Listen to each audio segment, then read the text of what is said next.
America में नए राष्ट्रपति के निर्वाचन के बाद से ही इकोनॉमी की दो टर्म्स काफी लोकप्रिय हो गई हैं, जिन्हें टैरिफ और नॉन टैरिफ बैरियर्स कहा जा रहा है। तो आइए जानते हैं इनके बारे में। हर देश चाहता है कि उसके घरेलू उद्योग धंधे पनपने और दूसरे देश के साथ व्यापार में अंतिम रूप से लाभ देश का हो, अर्थात निर्यात अधिक और आयात कम।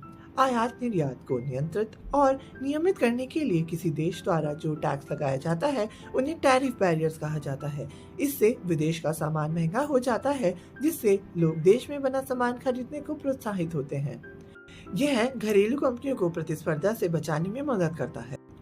राजस्व अर्जन के साथ ही इन प्रतिबंधों का उद्देश्य घरेलू उद्योग धंधों का संरक्षण, रोजगार के अवसर बढ़ाना, राष्ट्र हित की सुरक्षा करना भी होता है।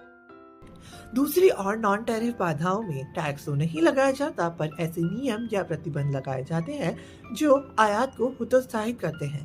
इनमें शामिल है कोटा, 1 साल के लिए किसी वस्तु के आयात की मात्रा निश्चित कर दी जाए।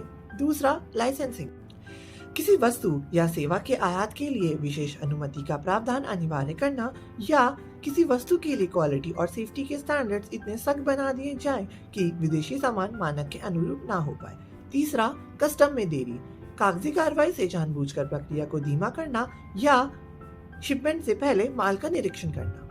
किसी देश विशेष में किसी वस्तु का उत्पादन, जिसे रूल ऑफ ओरिजिन भी कहा जाता है, के आधार पर आयात रोक। विभिन्न देशों के बीच व्यापार को रेगुलेट करने और वैश्विक व्यापार में विभिन्न बाधाओं को दूर करने के लिए 1995 में विश्व व्यापार संगठन यानी WTO का गठन किया गया था, जिसका हेडक्वार्टर जेनेवा, स्विट्जरलैंड में है।